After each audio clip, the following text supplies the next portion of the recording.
I'm a beast, got jungle fever. Don't smoke, but a breakdown. The Chiba. Feel my senorita, you should meet her. Buenos dias, clean up, clean cut. Bitch impressed with stock beamers. I won't properly dual citizen with the visa.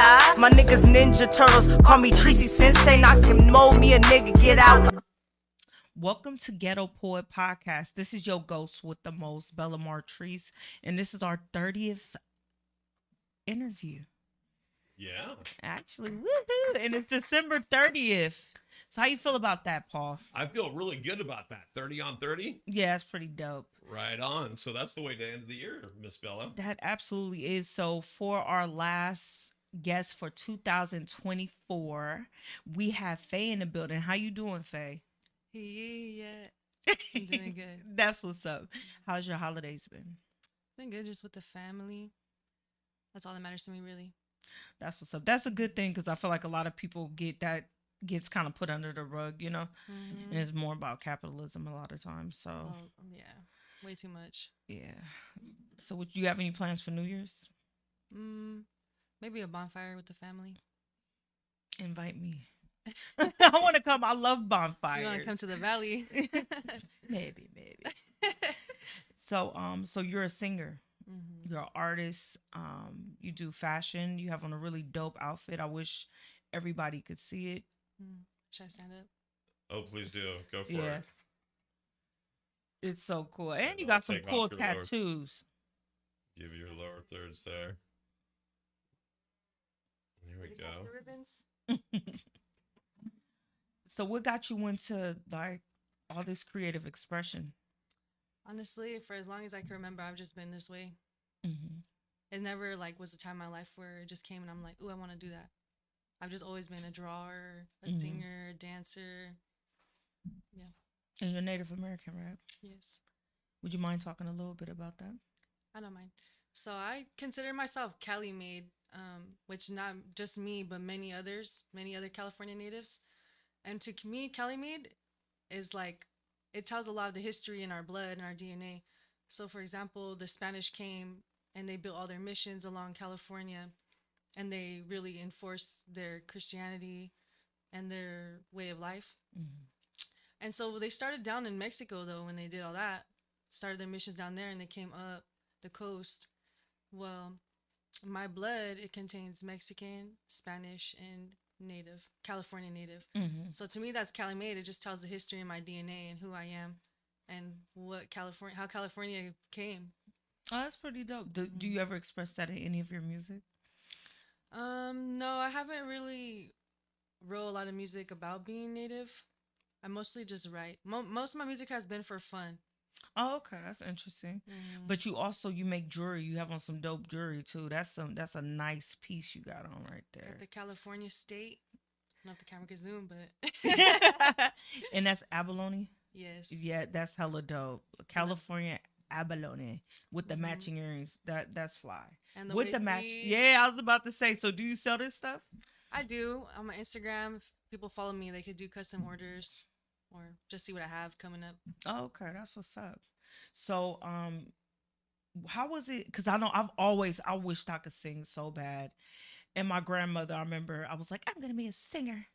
And you know what? And she heard me singing. She said, if you sang for rent, you live in a tent. Oh. I'm glad she had that type of honesty because I mean, some people got it and some people don't. But when did you discover like, oh my God, I can sing? Like, how do you remember? So I've always sang, like I said. I noticed in like elementary school was a little better than all the other kids, but I never was like, I'm gonna be a singer and stuff. I just did it for fun. It wasn't until I was a teenager and I started doing our ceremony songs for my tribe. Then that's when I noticed like, oh, okay, I'm actually a good singer. And after that, I took more pride in who I am in my singing. Oh, that's dope. So you were singing the ceremonies, then you became serious about being like a singer, professional singer. Oh, okay. So what's the difference between singing in a ceremony and singing as a professional artist? Well, number one is they're in English. When I sing my songs I write, it's in English. And the other songs, they're prayer songs. They're deep. It's not something you just like sing anytime. Mm-hmm. Moments that are called for it, and moments of prayer, and whenever my heart feels it. But that's the big main difference is like English, and then those are prayer songs. Oh, okay. That's what's up. How did your childhood affect your career, your music career? My childhood, Mm. it was filled with pretty traumatic experiences, from sexual abuse to watching my mom go through domestic violence, which shaped me and helped me not get into no toxic relationships like that. But it how it affected me like positively, it kept my head straight and my head straight on my shoulders, you know, looking forward and knowing what I don't want. But with it, in the bad side, it came being not confident in who I am, being ashamed to show people that this is me besides the trauma. Yeah, I think a lot of times that people get so focused on the trauma, they're not focused on the person coming out of the trauma or what blooms outside of the trauma. So, how would you say it affected your music though? Like going through that Mm, stuff. I would say some of my music is pretty sad. It's not released yet, but like soon this coming year, everyone will get to see the true side and like what really is coming out of my heart. Well, there is one song I wrote, "Could Be Worse." It's Mm-hmm. to my siblings. It'll be playing soon, but that one I think it's actually playing first. Oh, okay. Okay, yeah. So that one I wrote to my siblings, and I mostly just put my heart into my songs, like whether it's sad or not. If it comes to my heart, I just put it in there. Why was it important for you to write that song? Could Be Worse. That's an interesting name of a song. So, Hmm. how did you come up with that name and that concept? Well, I was on YouTube listening to YouTube beats, and Mm-hmm. I came across a Mac Miller beat, said "Could Be Worse," and the only thing I could think of is like what I've been through with my siblings and how we just pick each other up. And most of the time, we would just tell each other like, "It could be worse." You know, there's kids starving, and we might be a little hungry, but like there's kids going through way worse that don't have a corner store right there that they could do what they need to do over there. But so could be worse. I just heard the beat and I was thinking of my siblings, and I was thinking of all the ways it could be worse. How about we cue up the song that we so we could play it? Yeah, I want to hear it. Could be worse. I was like crying when I recorded it, holding back my tears. This is the radio edit. The one I recorded in my bedroom is way softer, but this one is with Livewire Studios, Oh, okay, that's what's up. so a little more upbeat.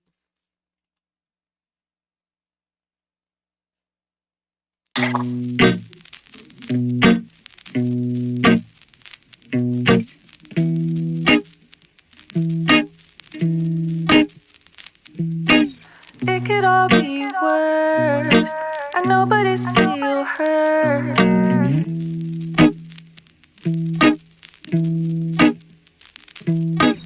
It could all be worse. I know, but it still hurts. Even though I do the work, still stuck with the dirty, dirty, dirty, dirt. Still stuck with the dirty, dirty, dirty, dirt.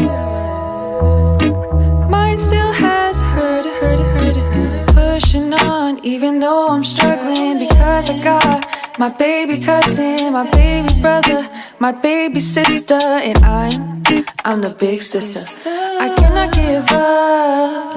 I got the fam looking up. I gotta show 'em what's up. Keep this shit up, no matter what. I keep it real. Keep my family out the fields. Take my family out the valley. And then I'll put them on top of a hill. You know what it is. Making it out of this. No more this sad shit. Time to move on with our lives. It could all be worse. I know, but it still hurts. Even though I do the work, still stuck with the dirty, dirty, dirty, dirt. Still stuck with the dirty, dirty, dirty, dirt. Mine still has hurt, hurt, hurt, hurt. Little ones, I see you. Your more than the kids. You're my brother, you're my sister, you're my sibling. You're the love of the light, my top reason to live. And because of you all, I'm healing within. I pray every day you all feel the same. I hope I never lose you on this train. I love it when you smile through the pain. Creator got it back through everything. With you it's a sweet life, we all been down. Sent to us knee high, relax in the meantime. What do you mean, wife? If fate's got your back, trust I'm on your side. Doing my best to never let you down. You always got protection when I'm around.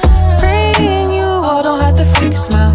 For you all, I'ma go the extra mile. It could all be worse, I know, but it still hurts. Even though I do the work, still stuck with the dirty, dirty, dirty, dirty. Still stuck with the dirty, dirty, dirty, dirty. Mine still has hurt, hurt, hurt, hurt.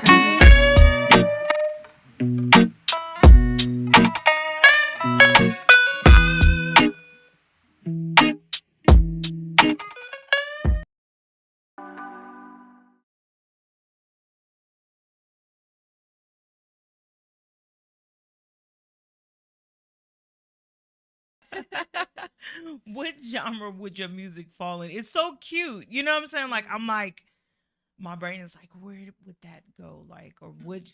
Honestly, I have no clue. Like, I make songs all over the place. You're gonna hear that right now. There's that, which I don't even know what you would call that. Mm-hmm. Then I have pop songs, R&B, and in my archives I got rock. Like, I just make music. I just love to sing anyway. If I like a beat, I'm on that beat. Do you record yourself also? Yeah, Oh, that's what's up. Do you ever try to make beats? I do try. Yeah. Girl, don't give up. You still young. I'm motivated and determined. Do you ever perform? I go to open mics here in Oakland. Oh, Or okay. not here. We're in San Francisco. Yeah. What's your favorite venue to perform at? I love going to Sweet Fingers. Oh yeah, you know what? Now I'm thinking about it. Charlie Mack had told me about you. He was like, "She's a dope artist." She was like, "Bring her to." I was like, "Hell yeah!" When I went to your your Instagram page, I was like, "Yeah, she's dope." About to be up in her PMs. But what's your favorite genre of music that you do? I would say R&B. I'm more of a low singer. Mm-hmm. Like, my voice is deeper, so I can hit deeper riffs and runs and tones. So I like R&B because I'm able to be comfortably in that. What's the scariest thing you've done as an artist? I would say definitely release my music. Why? Why do you think that was scary? I think it's because of trauma and stuff and used to being talked about a lot, but shame, being ashamed of who I am and what I have to offer. Yeah, because it does take a lot of courage. That's kind of like writing. I mean, it is writing because you're writing your own music. Yeah, and sharing yourself, your story, and it's so personal. You know. Right. Isn't vulnerability a real hard thing when you've gone through trauma that kind of is around that? Like, let's say you're expressing yourself in your form. Like with me, it's comedy. Going up there and talking about trauma, hard. But when you get through it, therapeutic, right? Right. On the other side. So same thing with music, right, folks? Because you are the music ladies here in the room. When you write something, does it give it some closure? Does it give it something you can deal with, I guess, more palatable? Something like, this is a really tough subject, but if I sing about it and write about it, I'm going to be able to deal with this a little bit better. You know, and that's why I was thinking when I was listening to that song, like, it's almost like being grateful, like, couldn't it be worse? Like, for real. That's beautiful. I really like that song because it makes you really think about, like, things you're complaining about, like, damn, it really could be worse. Maybe I should be grateful for what I have, you know? And I feel like that's the spirit right now we need is just gratefulness. Exactly. So I like that. Thank you. My bad. I forgot what I was going to say. No worries. So what is your creative process? Well, usually, if I start with the beat, I start humming on the beat. I listen to it like 3 or 4 times, and I kind of pick a melody I like in my head. then I'll start freestyling. I'll freestyle on that beat a few more times to make sure that's the melody I do want and I could write lyrics to it. And then I'll get my notebook out and I'll just write. If it's like a deeper song to me, I'll write the feelings I have about it around. But if it's like my pop songs, like there wasn't too much thought into those, I just wrote. But what's coming this year is deeper and it is going to tell my story more. So I'm excited to share that. That's what's up. And it's like a process, so it's like kind of like a therapy for you. Yeah, and like when I release this song coming up, it's gonna be in April. I've had it for like a whole year already, Mm-hmm. but it's gonna be called "Bury My Dreams," and it's gonna be about like trauma and the communities that we go through. So, what impact do you hope to gain out of your music? Like, if you could do anything, like, what would be the thing that you would want to see arise out of your music, or feeling, or who are you talking to? Mm. Hmm. For the most part, I just want the kids who've been through things like me and my siblings, whether your parents didn't listen to you, they weren't encouraging you, they're judging you for whatever you wore before you walk out the house. Then you got to go into the real world and deal with them, whether it's some domestic violence, sexual abuse, or even physical abuse to you.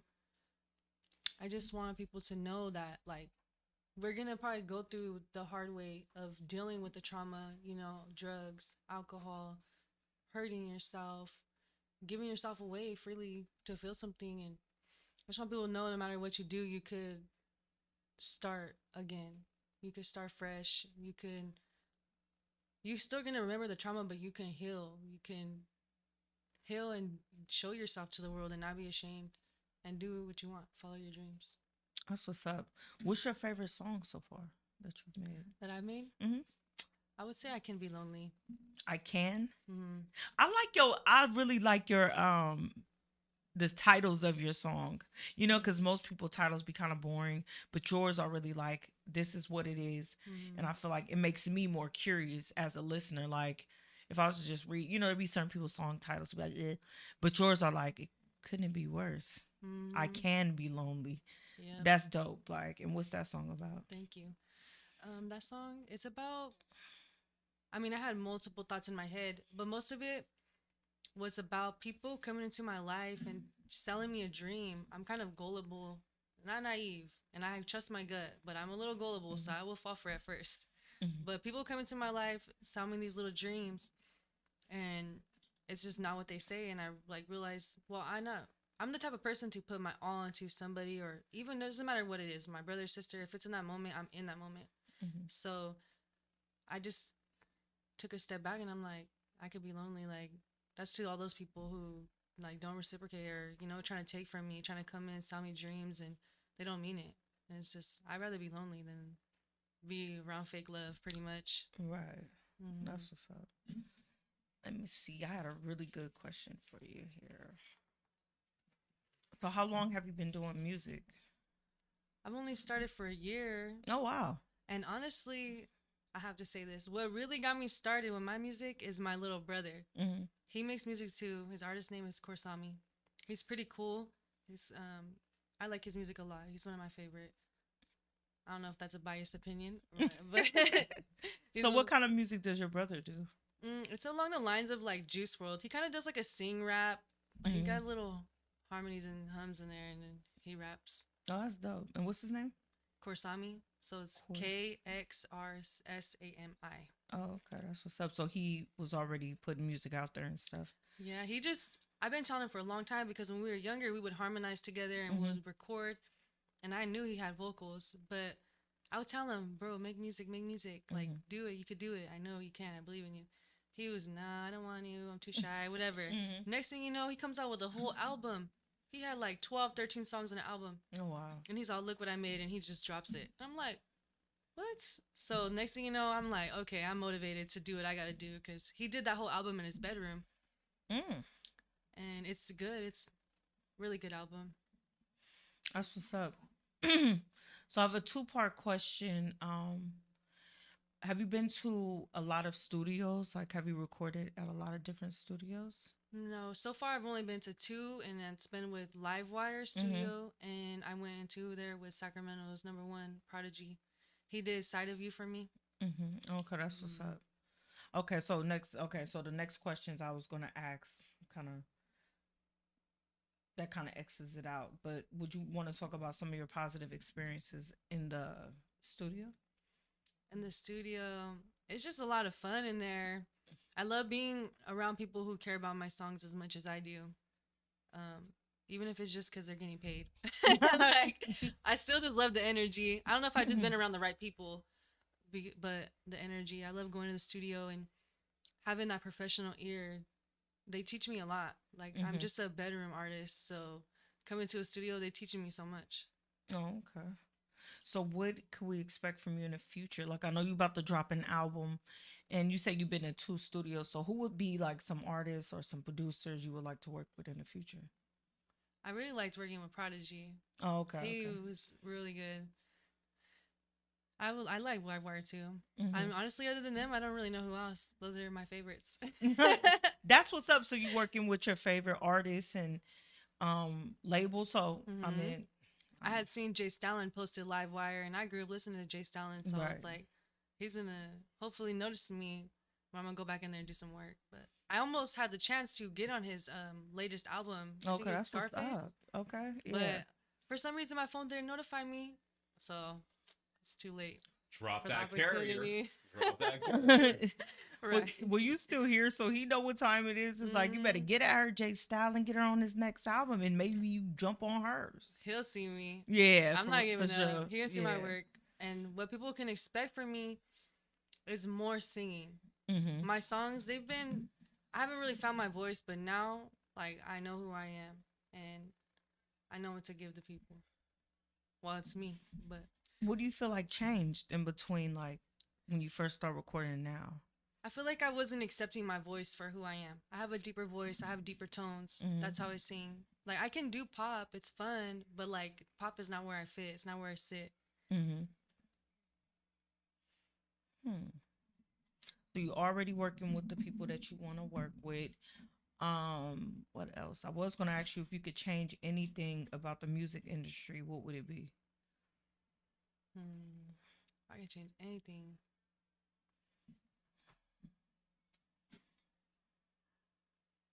Well, I'm fresh into it. Right. Hmm. So I really don't have an answer to that question. I mean, so far I have been. Someone has got me for $500 to promise to make me a beat. So I don't know. I would say more probably professionalism, but I think that was a mistake on my part. I hate that because I've had people rip me off, and I'm like, yeah, you definitely have to protect yourself financially. Well, you got to protect yourself in a lot of ways. So a lot of my questions that I have, I didn't realize that you know what I'm saying, are new. You know what I'm saying, a new artist. Like, Mm, so I'm happy that you don't have negative experience. You know what I'm saying, like a yeah. lot of negative experiences, and I hope you don't have them. And I actually wanted to ask you about the positive and negative Mm. experience. I mean, you can still talk on that if you want to too. It's like, I mean, how was your first time going into the professional studio? It was a lot of fun. It was just a lot of fun. I had a good experience. I try to keep a positive mindset when I meet people. I don't know why they act the way they act or what they do. Mm-hmm. One thing I just don't like, I guess, negative, is no one takes me serious. But I already know that that's my own fault. I haven't released my music. I only got 4 songs, and it's not what I could do. It's not what I know I am. So I might know what I can do and who I am, but not everyone can see it. So that's just one thing. But other than that, I've enjoyed my time a lot. Like I said, I was learning so much. They taught me a lot. So how? So I know you said you perform. Your favorite place to perform is at Sweet Fingers. Mm, Um, what's your favorite song to perform? my favorite song, I'll probably say "I Can Be Lonely." Can't be lonely. We gotta hear that song. We definitely have to hear that song. Yes. So up next we have "I Can Be Lonely" by Miss Faaye here up at Edge Studios in San Francisco. You feel me, Paul? Where's your ye at? Yee! There it is. I had it in my back pocket. Okay, There we I had go. to make sure. I had All to right, check here on we you. go. So I can be lonely.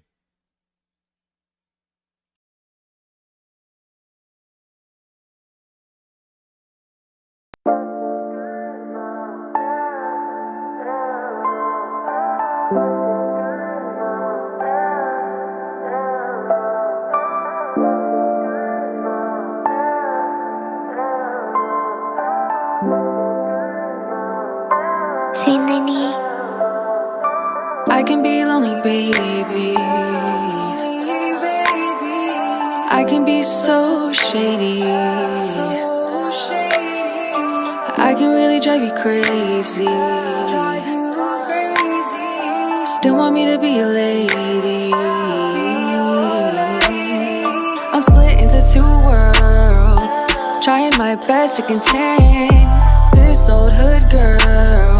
My life been insane, I had to reshape my views and morals, just to be great for the ones who say I really am gifted, and for them my life is shifting. Not sorry that you can't get none of my attention. Too focused on these blessings, not stressing the lessons. The way I felt that night was evil. I'm done dealing with fake people. The way I felt that night was lethal. Creator, protect me from the evil. I knew you from long ago.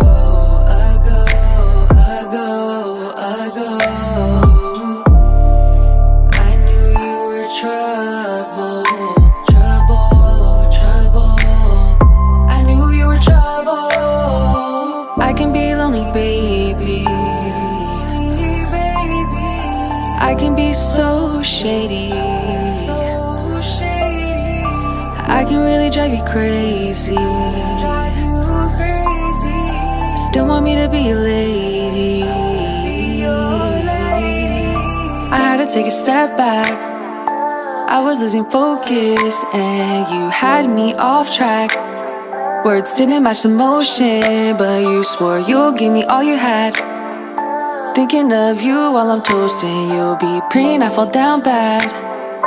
Then you take it all back. I enjoy loneliness, contemplating showbiz. I cannot control it.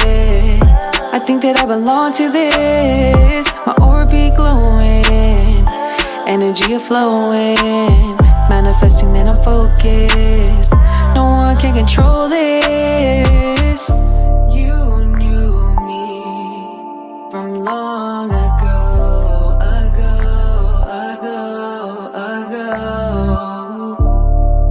You knew I was trouble. You knew I was trouble. I can be lonely, baby. I can be so shady. I can really drive you crazy. Still want me to be a lady.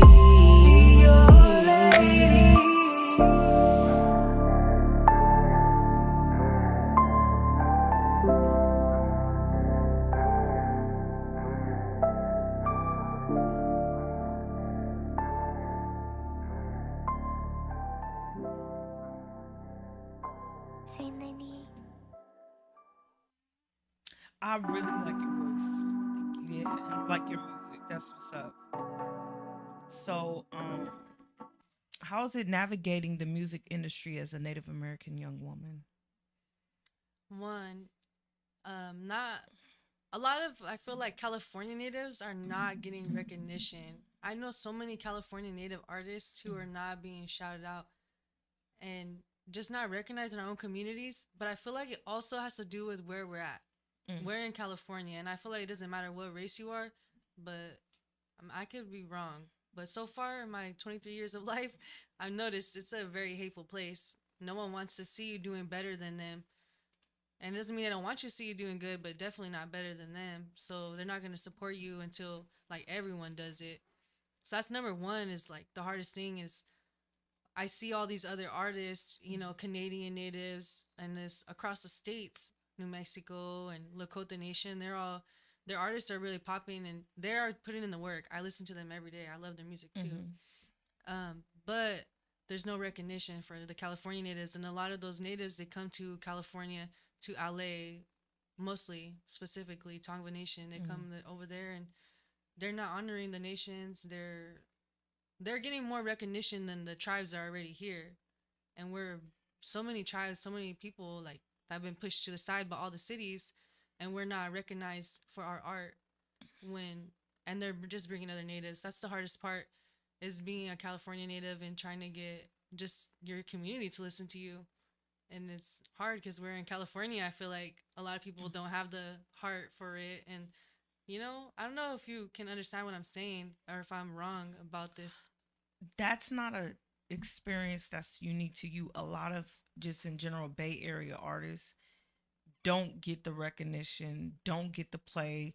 Everybody come from everywhere else. Like, literally, that is a genuine concern with every artist I talk to. Literally. So that's not something that you're just observing. Like, that is real. It's real. So how would you think you could bridge that gap? Like, do you think you can? I just think it needs to be called out. I just feel like it just needs to get called out. And I mean, I like I said, I love the artists that come here. I listen to all their music and stuff, but there's no recognition. Like, no collaboration or No opportunities. collaboration. Are there any like native stations that are being ran by any of the tribes? Stations. No, not California.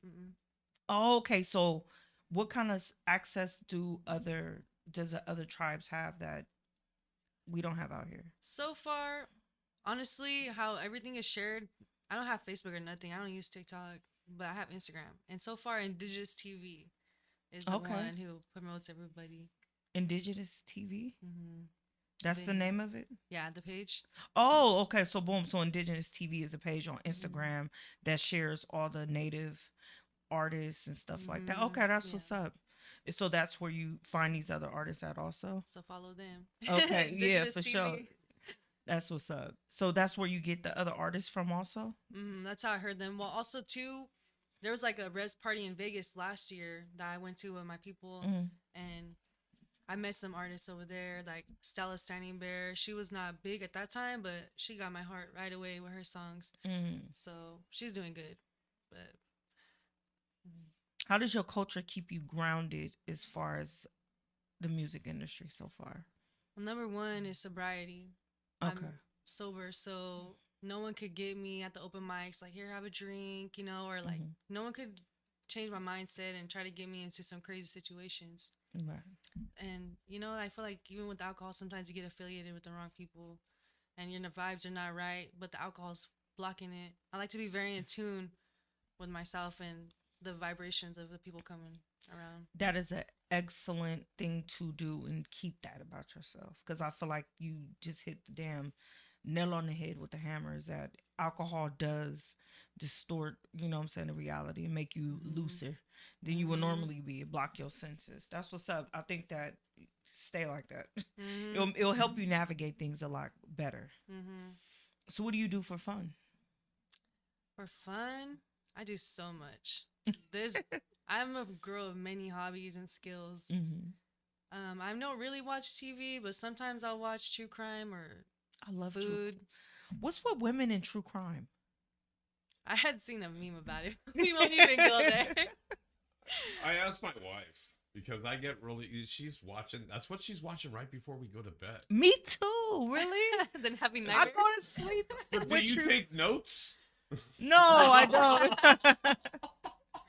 Well, like the traits of a psychopath. You go to sleep first. No, you. Go ahead. You first. No. Yeah, no. That's hella funny. That's No, it's something going on with women in true crime, though. Because even my daughter watches it. I remember I would. Do you watch Bailey Syrian? Yes. Oh my God, I love her. Yeah, she's my favorite too. She's so funny. She's hella funny. But yeah, something going on with. You should write a damn song about true crime. Not about true crime, but just name it true crime. Right, that'd be a good one. That's a good name. You're on a roll with these damn names. So did you ever write poetry growing up? Yeah, and it was kind of embarrassing because I would always do this in my English classes. the teacher would give us a prompt, and then I'd always write a poem, and they'd be like you're rhyming, like you're writing a rap or something. Like, what are you doing? Really? Yeah. They would be mad? They wouldn't be mad, but they would just be like, you're supposed to be like writing an essay, and you're like rhyming, and it's just like, like they would be, I don't know why they wouldn't be like telling me nothing like what's wrong with you, but they would definitely be like, what are you doing, kind of, because you're supposed to be writing an essay and you got a whole poem going. Like, there was one about, Oh, you'll be writing a poem for the essay. yeah, Oh, you'll be rhyming and stuff. my Oh, whole okay, thing, okay, it was just okay. like flowing from my heart, whatever it was about, and like they're just like, what? Like, so that's one thing I just always did. Mm-hmm. I never considered myself like a poet or anything, but I mean, kind of am a ghetto poet a little bit. Yeah, absolutely. You're definitely a ghetto poet. Did you grow up on a reservation? No, I grew up in Fresno. I was back and forth from the res to my family and to my mom.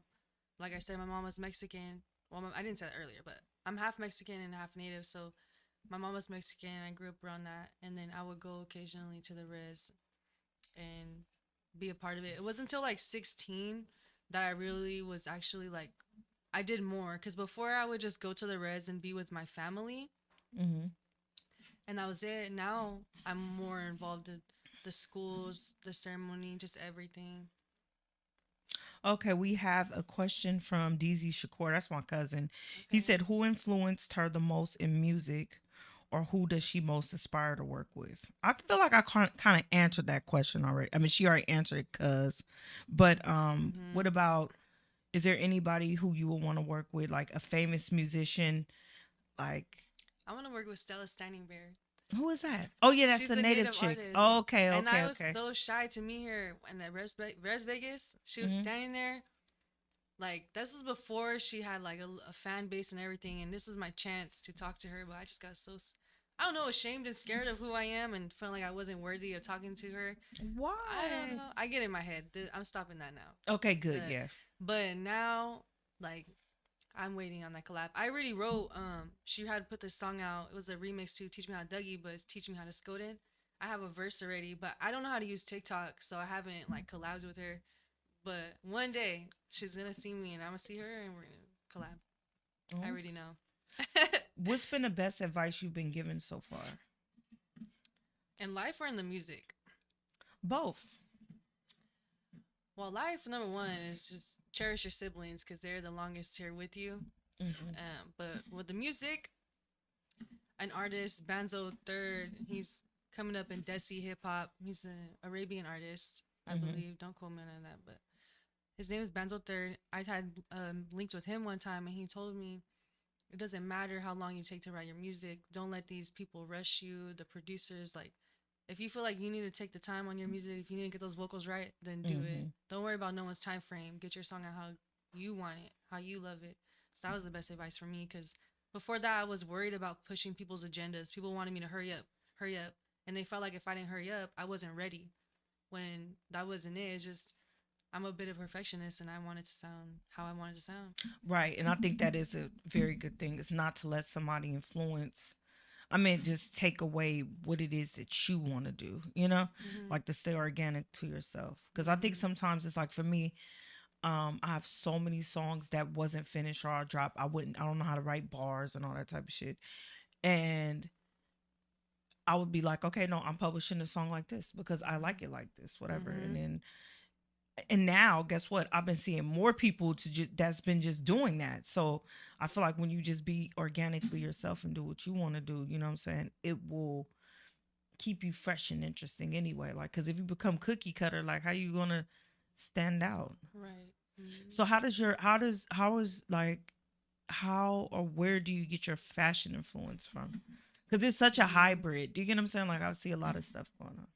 Like, what do you mean? I don't know. I see the native aspect, and then I see some kind of, it look like 80s going on. I see some, you know, so it's like a hybrid. It's like retro, native. It's funky, you know. I like it. I like being funky. That's my bio would have been funky native, but That's tight. I didn't do it. But I'm very I feel like down to earth a little bit, and like hip. So I really like the like loose bell bottoms. I just like loose jeans too. I really don't like wearing jeans, but if I do, they're loose. Yeah, I like the way you got it on now, because it's like it's especially being from the Bay for me. I'm like, dude, a skirt with, you know what I'm saying? What are those called? I call them leggings. Right, leg Leg warmers? warmers. Right, right, Yeah. right, right. Like some funky leg warmers. That's tight. Like I really like that. Well, I was going through all my old clothes and I was looking up like recycling your old clothes. And so I was just starting to cut up all my clothes and make them into something new. And then I was like, I'm going to indigenize these. And then I just started putting ribbons. I started sewing my pine nuts on them. Indigenize these. Yeah. I like that. So I just wanted to represent who I am and my culture. So, and my fashion, because everyone walks around like, I'm sure so many girls seen those recycling videos of how to cut up your Right, clothes. right, right. But I'm like, how can I make this unique to me, who I am? How do you balance your personal life with your music career? I don't think I'm really good at balancing, which is crazy because I'm a Libra and I'm the scales. I don't think I really have a balance. Like, my family would be out there and I'm singing in my room, writing. I just, whenever the music calls to me, I just do it. Like, it doesn't matter. I could be driving in the car and then I just think of something. And so I slap on my recorder or like I'll Yeah, start typing in my yeah. notes with my voice. So how do you stay motivated? How do I stay motivated? Yes, with music, because I feel like we got the internet, and it's like you see people, they become success overnight. Oh, yes. You know what I'm saying? And it's like I feel like there's a lot more pressure, you know, like especially for young new artists, because it's like you're so close yet so far away. Like, Yeah. how do you keep that motivation going? And you mentioned being in your head. So how do you get out of your head and don't worry about anybody else other than your creativity? I'm naturally an ambitious person. I've always been. I've always done too much. But what keeps me going is I have to show people what I have. I'm done hiding. I'm done people telling me I'm not good enough, that I'm not worth it, that I'm not talented. And, you know, I'm just done with people looking down on me, and I got to let people know that this is who I am, and I can sing, and I have a lot to say. How do you how do you navigate that part, like that negative criticism? Like, how do you deal with that? You know? Now I'm always back and forth. Some days I'm in my bed like I'm not worth it. I'm not good. No one listens to it, you know? Like those other indigenous artists who they post one song and they're blown up. While me, I have 5 out. My brother has 2 albums out and we're not recognized. But you know, it depends on the hard work too. They do videos. I just notice what they do and what I'm not doing, which a lot of time I hold myself back. Like for when it comes to videos, I get really ashamed of how I look, how I am. I don't know why I feel like shame radiates, and so I get embarrassed and I stop myself from sharing, which that's like the number one way in this day and age to get yourself out there is with a video. So do you have videos? I have one for I Can Be Lonely. But you don't like it the way it came out. No, that was my first and last time recording. You know what's hella funny? I remember when we recorded Niner Gang. Oh my God. Everything that could have went wrong as far as my hair, my makeup that day. It was just like, I was just like, what's the worst thing I have in my closet? Oh, that. Like, I don't know what happened. The thing you never wear. She's like, it's a day. Yeah, today's the day. Let me wear this authentic vintage dress. You know what I'm saying? That is ill fitting, and let me do my makeup like I'm been in a car accident. Like, so I get what you're saying, but I think it takes courage. So I would encourage you to just put it out anyway so that you can measure your progress. Do you get what I'm saying? I think that music and just documenting yourself and being vulnerable to the public is also having like not the best moments, and just keep striving. You know, you are beautiful, you are talented, and share them damn videos, send them to me, I'll share them shit. And also I think you need to get on other platforms also, like TikTok and stuff like that, and just keep going, because criticism can it comes, and you know what I do, I'll be like, I tell my daughter ever since she was a little kid, I used to be like, you know what? People aren't going to like you, and it's going to be for no reason. Guess what? Fuck them. So ever since she was a itty bitty, I used to be like, fuck them. So when I upload something, I would be like, I like it. Fuck them. And Faye, you do this for you, right? Yeah. Not for the likes, right? Not for the downloads. Yeah. I mean, when you're creating and when you're singing, doesn't that make you feel good inside? I feel great. I feel free. Right. And so I think you said your hardest thing was even just coming out, right? As being a as a singer, and releasing your music was one of your biggest fears. Thank you for sharing it with all of No, us, for real. right? And so Thank you. we would have been so mad if you would have been selfish and kept that all to yourself. How do you feel like your self perception has changed since you started this music journey? I feel like I really realized like my worth. That I'm not just tripping. I wasn't just screaming all those years in the corner trying to sing for no reason. Like I am capable. And what would you want to tell little girls that feel that way about themselves, like that negative internal dialogue, like especially girls of color and native girls? Well, I do run into this all the time, where a lot of people confide in me. I usually just tell my people be themselves. Like, who's gonna ever's gonna love you for you is who's gonna love you for you, and I already love you for you. So, just do what makes you happy, and if it makes you feel good, then I'm happy too.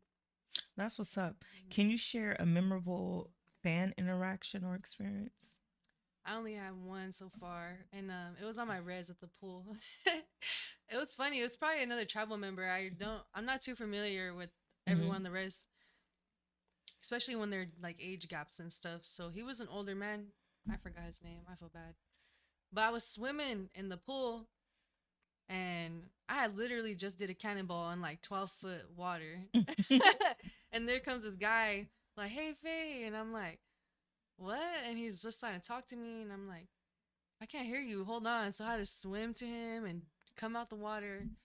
And then I was like, "Okay, what's happening?" And he was just like, "You're Faaye, right?" And I'm like, "Yes." And he's like, "Oh, I heard your song, I Can Be Lonely, and I really, really like it. I just wanted to tell you that. Like, I don't know if you noticed, I was staring at you. I was trying to figure out if it was you, but I really like your song and stuff." That was it. That was my only fan interaction. So, and you said that is that a once in a year event that you had performed at that event at the reservation? No, I didn't perform. We were just at the pool swimming, and he heard my cousins had shared it. So he was like, "I seen they shared it, and I listened and I liked it." I was like, "Thank you for listening." So, do you have any interesting or funny behind the music or the video shoot, like stories that you want to share? Mostly, honestly, just recording with my brother. We recorded a song, has not been released. It's been done for like a whole year, but it's called Not My Place. It will be dropped soon, but what was funny about that is we just have different voices, and like he hit this long note, and like I just tried to do it with him, and it's just so funny because I forgot why, but something happened. It was hilarious to us. That was just it. So why hasn't it dropped? The cover art. The cover art. We haven't had cover art made. We had one of my cousins doing it, and then she's an artist, so she just got really busy, and we didn't pay her, so it just kind of got thrown to the side. And then now, though, why it hasn't been dropped is because my voice is different than a year ago, and so I told my brother I want to re-record on it. Well, and so that's a really good reason not to worry about your content online. I have stuff that goes back so old that it's embarrassing for me. If I watch it now and I watch myself perform, I'm like, oh my gosh. But then if you think of it from oh my gosh, what tremendous, look how different I am. Look how much growth I've made. That's a confidence builder in itself. Yeah. That gets you out of your head. You're kind of like, sometimes when you're in it and you're recording and you're doing stuff, here, this track, you've had your hands on it for a year. Now you look back at the singing of it and you're like, wow, my voice has even changed. My style has changed. Everything. That was a representation of a snapshot in time. Sometimes you just got to drop the music, even if it's just sharing it on socials. Yeah. Just to see where people are at. And it might have been something timely that had something to do with whatever was happening in the world. And I think that's a really good way for you to look back, because, there's been times where I thought I didn't like something, and with time, I was like, oh, that was fucking dope. Do you get what I'm saying? So I think sometimes our mentality, our thoughts about something that we put out changes also, Oh, yeah, right? Right. I mean, sometimes I won't release something until I've written it, waited for some time to go by, played with it, and then because I'm very vulnerable, and I say some really off stuff. I have a yeah, you do, because he's a comedian. So he's and I'm slow, which is like the worst combination. Yes. Do you get what I'm saying? Because he'll say a joke and I'll be sitting here and I'll be like, She'll be She's like, laughing "Can I on the write that BART down?" ride home. right, exactly. I'll be like, I didn't get it. Like I don't get it. Or I'll be like, explain. Over that Oh, way. okay. And totally went over my head. That's so funny. It really is funny. I hope I get to see that. Oh no, I hope not. Oh. I'm not ashamed though. The things that I say in a podcast are a lot more refined than things that I say on stage, because I take chances with the stuff I say on stage, and it's stuff like, oh, I would never say that in public. Oh, I've got to say it. Yeah. Yeah.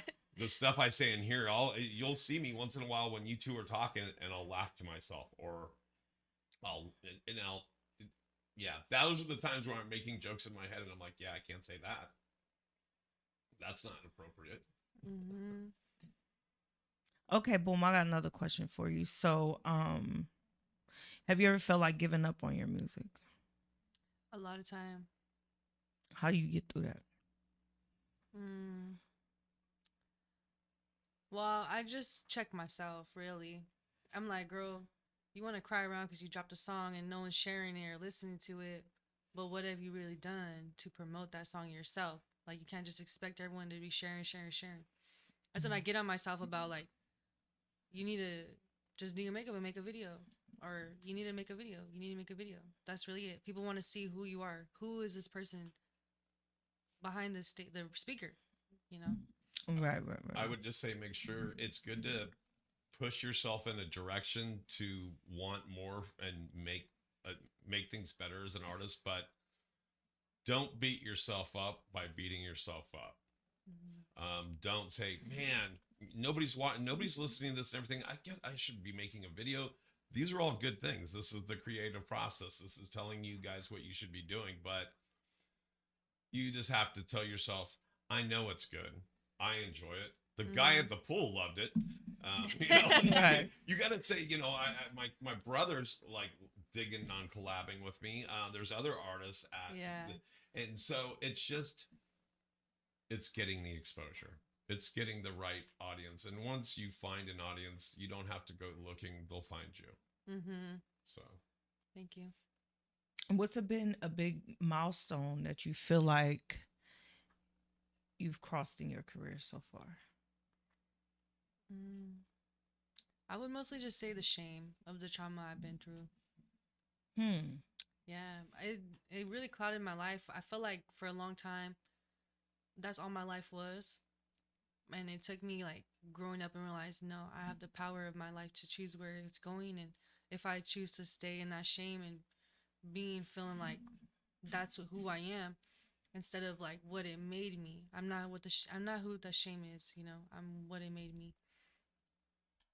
You could kind of hear, like with your music, like with the titles and like the music that that you sent me, that I've listened to. It sounds like a healing journey.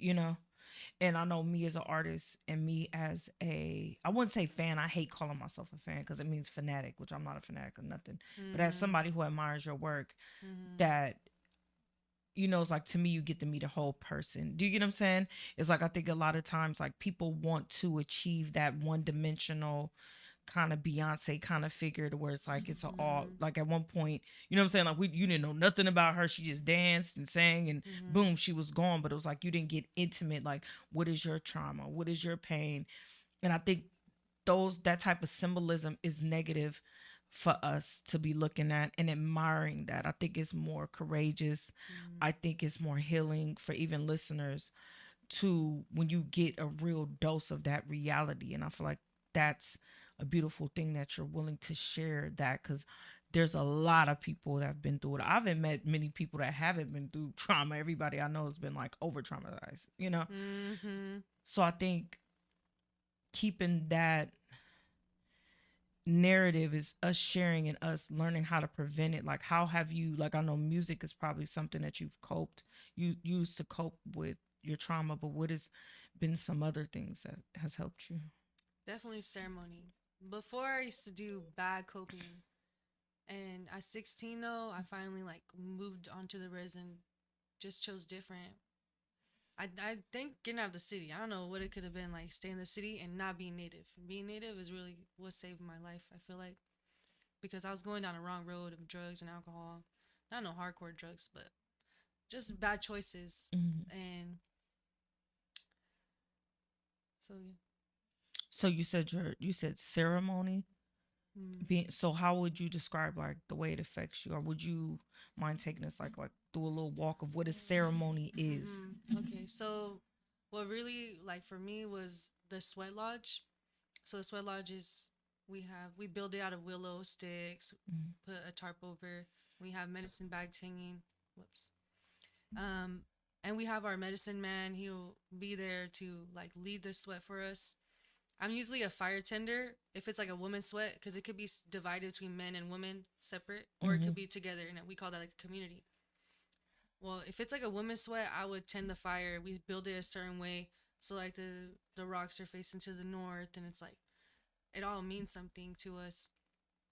And so, how sweat really helped me was like you have to be sober when you're doing that, out of respect for the ceremony. And if you're not sober, I mean, you don't have to be sober, but that's when you bring what we call bad medicine onto yourself. Bad things start happening, and it could not be to you, but it could be to your family. You start hurting them. So going into the sweat lodge, being welcomed in, is what really like got me on the right track, because I always would be like, no, I need to be sober, so I'm not going to be drinking. And ceremony is what really helped me. Being with the people, praying, singing, and I would just put my all into it. Like I said, I would be a fire tender, so that's like doing extra work. I would really commit myself to it, so I wasn't just on the side waiting for someone to be like, okay, come pray. I was like in there trying to help. How can I? What do you do as a fire tender?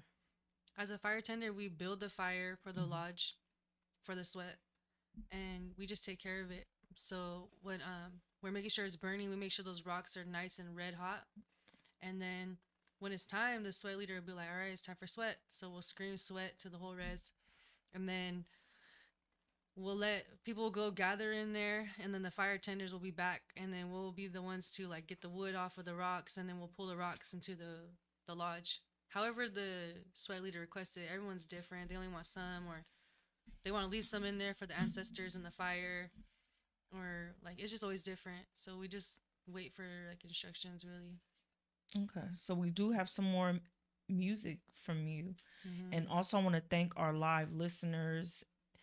Thank you very much for tuning in to Ghetto Poet Podcast. And you see her Instagram, so make sure you guys tap on to her Instagram and follow, like, support, and share. Let's get this Native American princess out there. You feel me?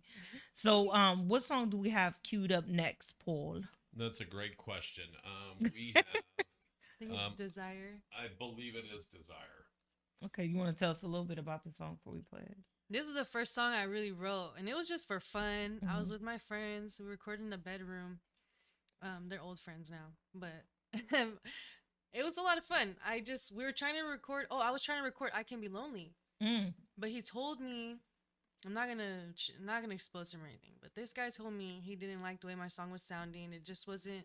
He's like, people are not gonna relate to that. It's not. He wanted me to make it sound more mainstream, and I was really trying to I wasn't digging that mainstream vibe. And so I remember being in the room like, oh well, he's like, I don't think you're ready, and I was like, okay. So then I popped on this beat on YouTube on Desire. It was literally, the beat was called Desire, so I just went off the beat name, and then it was like a little funky, and then I just wrote the chorus right there, and then we recorded it, and then they did like freestyles on it.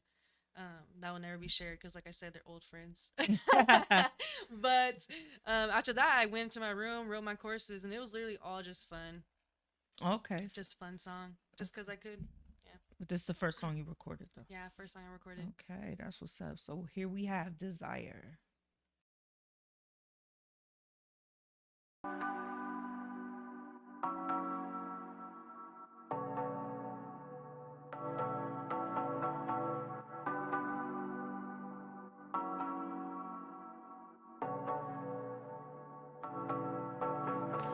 You don't understand.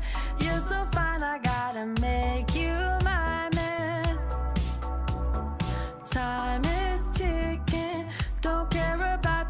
bitches what they thinking.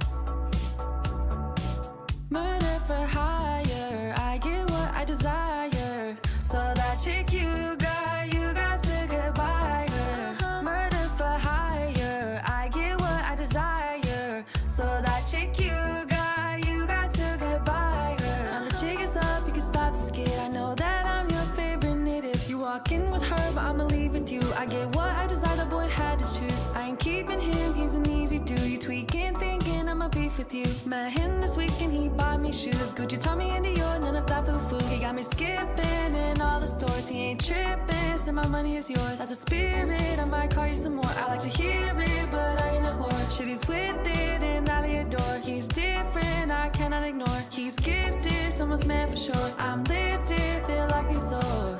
Murder for hire, I get what I desire. So that chick you got to get by her. Murder for hire, I get what I desire. So that chick you got to get by her. Who say you were hired? Oops, miss, now you're fired. About my business like I'm ruling empires. Get what I desire, I'm feeling inspired. Question what I said, now they spread like wildfire. Ashes on the tire, you beg for ceasefire. I get what I want, this a reminder. Attention I require, you are my supplier. I know you admire, I get what I desire. You don't understand, you're so fine, I gotta make you my man. Time is ticking, don't care about these bitches, what they thinking. Murder for hire, I get what I desire. So that chick you got to get by her. Murder for hire, I get what I desire. So that chick you got to get by her.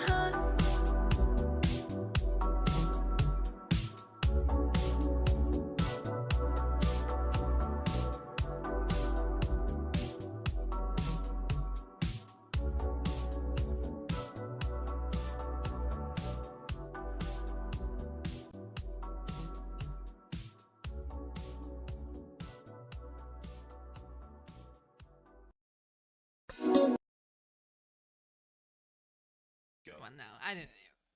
Like I said, an old friend did, but Oh, it okay. was just in a bedroom. Literally, kids are in the next room running around, being all baby. I love that though. I feel like you got to start. I mean, I have the capability to record, and I tried like a few times, and I was like, I don't know. So I feel like that's dope that you have access to be able to do that. So, and I love that Mhm. song.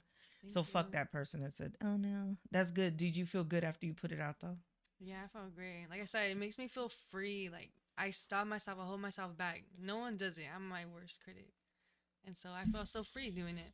Because at the end of the day, I really don't care what no one has to say about me. That's good. It might hurt my heart a little bit because I'm a little sensitive. But at the end of the day, though, I really don't care. It's me who's doing it. I got a question. So if somebody wanted to collaborate with you, how would they go about doing that? Are you open to collaborations? Yeah, I'm open. I do look at what people talk about though, because with my songs, I don't really want it to be too explicit. I want it to be a little kid friendly. So we're like, if parents heard them like listening, it's not gonna be too bad because you know how we all grew up listening to some music that is not too good. But like, it's not gonna be like dirty, you know, and like just It's just straight like disrespectful. Right, right. It has like it could, yeah. So I would say just reach out to my Instagram about collab, and then I will look into who the person is as an artist and what they represent, and if it would be like a good collab or not. Okay. hmm And what kind of artists would you be looking to collaborate with? I really like rappers. I mean, I feel like rappers will go good on my songs, Mm-hmm. and if I can get it on a track with a singer, that would be cool too. Oh, I got somebody for you. I'm so open to anything. Like I said, I have rock songs in my archives that I write rock too. So where could we listen to your music at? All of it. It's all over everything, all the Okay, streaming good. platforms. So like Apple Music, it's on YouTube, it's on, and it's under Faaye. Yeah, Okay. Faaye. Yep. So what could we expect next from you? Like, Well, I got more songs in the way. They're gonna be very deep, personal. mhm. I'll be singing. None of the little half singing. I feel like it's all half. Okay. To be real singing from the heart and to be deep. What about any performances? You got any performances coming up? No, my favorite thing to do is just go to open mics. I'm looking for more around the Fresno area because I've been coming out all the way over here. But I just love the energy when I come out. Like Sweet Fingers, I never get over that. Okay, so great. when is Sweet Fingers? When is that performance? Every first Tuesday. Oh, okay. What So it do Tuesday? yeah, that's what's up. I know Charlie Mack was on there. What do you say? Yee! I think that's a direct quote. That's funny. So we have one more song. You want to tell us about this song? It's Side of You. Yeah, I'll tell you about it. So I did want to release it during Pride Month because the song is about like me looking at a girl differently. I'm thinking like I've never seen that side of her. So it's pretty much about that, which I am gonna work on a video. I already have someone starring with me in it. So that's just what that song's about. This one was recorded with Prodigy in Sacramento. Okay, that's what's up. All right, here we go.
Beside you, never thought that I'd have this. I feel,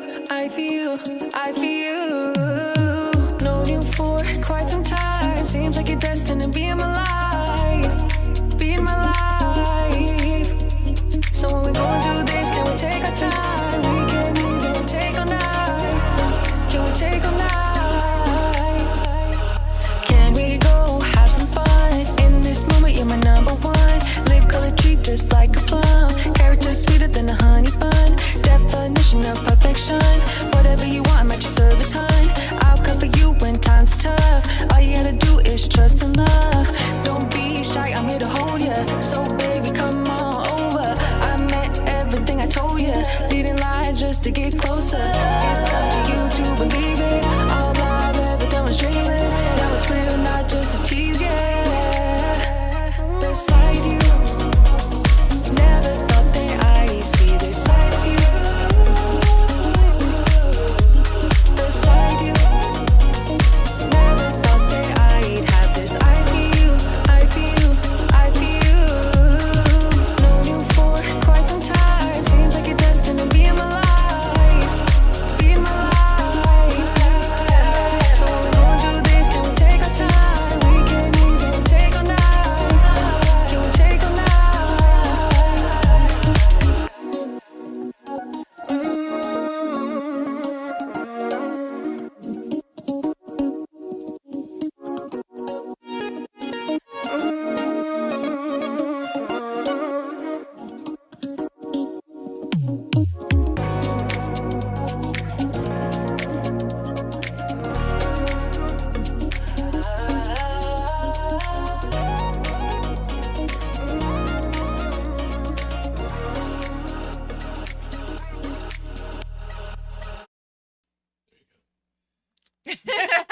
ready to start dancing. Yes. That's good. I really like music that makes me feel like that. Like that's a happy song, you know? Mm-hmm. Like it feels really Makes you wanna dancing and pop. stuff like that. Do you perform that song too? I did. Last time I went to Sweet Fingers in October. How did the crowd respond? Well, I went on Indian time, which means like really late. Uh-huh. So no one was there.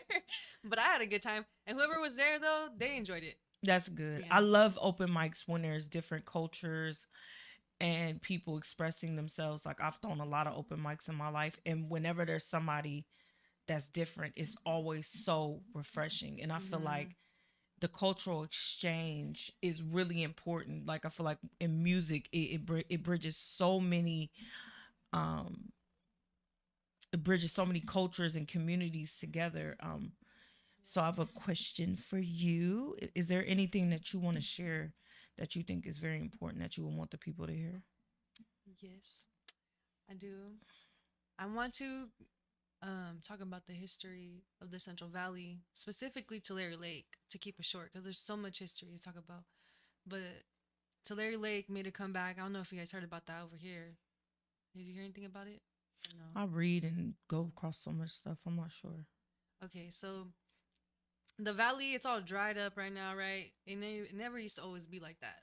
It used to have a big lake. It was twice the size of Lake Tahoe, and we call it Tulare Lake, and that's what my ancestors used to live off of around the lake until the colonizers came up in there and they started to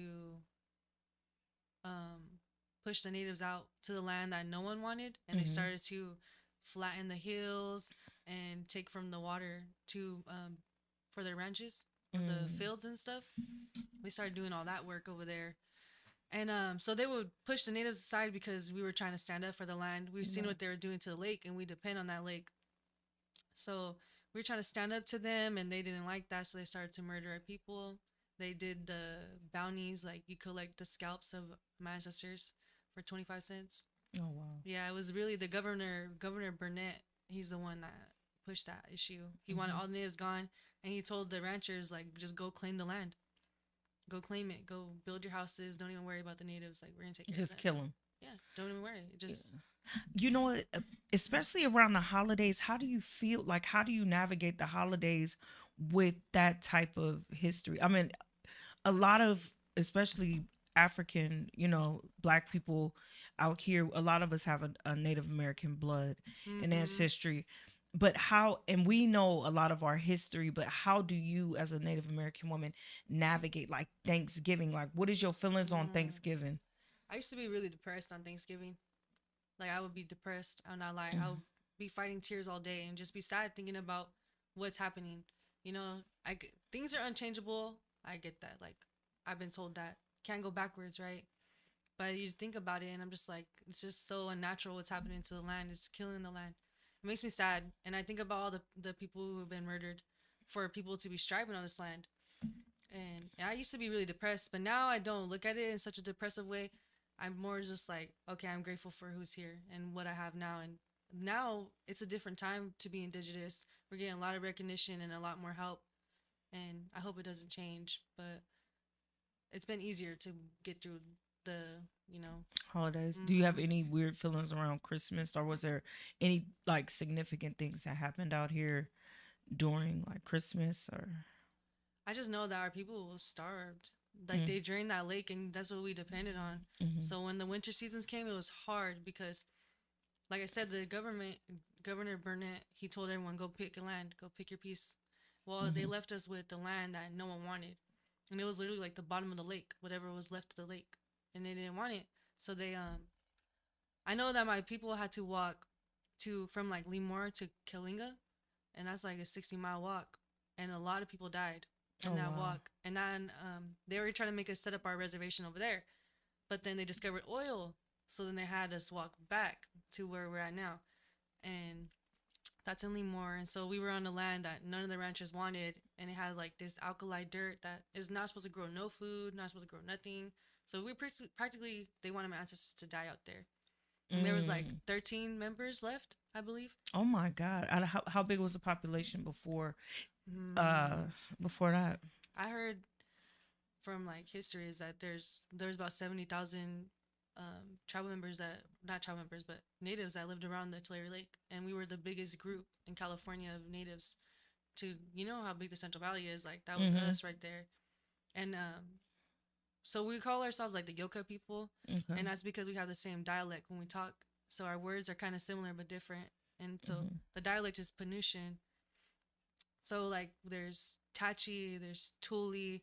I think Table Mountain is claiming Mono and Yoka, but I believe they're one of our bands. And then Chugchansi, and I believe Tejon down the 41. It's like at the edge of the mountains. So those are the tribes that make up the Yokuts, and yeah, we just lived around until the lake got dried out, and we made our way back. My ancestors before, I don't know if you know about the Tachi Palace now. No, there's a big casino anymore. Before though, my ancestors used to live on there. Like not even my ancestors, like my grandpa. My grandpa was living in a car where the casino used to be. They were living in chicken coops, shacks, and like they couldn't be native. So like to get work, they would lie and be like, I'm Mexican, and be working in the fields. Oh wow. They were given English names. They weren't like given their tribal names. They couldn't use them because couldn't be native. And then times started changing. We got our business. We made better community relationships with the community outside, with the towns. So like we contribute a lot to them now, and I believe they try to do their best to work with us now. Things are changing. Well, that's good. Thank you for sharing. And if somebody wanted more information, like how would they go about accessing more information about like just to educate themselves? Google Tachioka. There's a whole video just on Tulare Lake because, like I said, it was making its comeback, but no one was having it. The farmers don't want to lose their land. Right. So they drained it. But that was really sad. We had ceremonies for that. But I would say look up Tachioka tribe. It'll give the whole like history on who we are, how we became who we are now to this day, and the Tulare Lake and how significant it is not only to Native peoples but to humans as a whole. Right. If you got like $10 million right now, what would you do with it? I would definitely buy the land. I would buy the land. That's fucked up though. How are you native and would have to buy the land from people that stole it? And I'll tell you right now, my tribe does try to buy land back, and the farmers around up the price. Oh wow! They up the price on us because they know it's natives. They should be walking off that land. No, seriously, and they should be lowering it. Like, let me help No, you how out. they gonna lower it? They need to get the fuck off. Right. For I'm real, too nice. shit, yeah. They need to get the fuck off. Yeah, No, they they're not shouldn't taking be care of it. Right. So thank you for coming. Would you mind sharing your social media, how people could stay in contact with you, listen to your music, buy your music, express their love for your artistry, buy your jewelry. Thank you for listening. Well, my main social media platform is Instagram. I believe it's tagged under my name. And then TikTok. Well, you'll pretty much find everything in my bio. If you want to follow me on TikTok, I'm not really active on there because I don't really know how to use it. But that's Fatal Attraction. You'll find it on my Instagram. Everything is on my Instagram about me. That was the best place to look. What's your favorite quote? My favorite quote.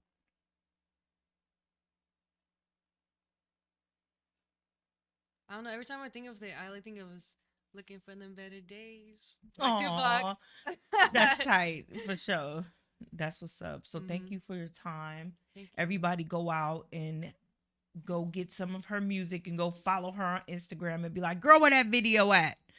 Get on that damn TikTok. Someone teach me. Right.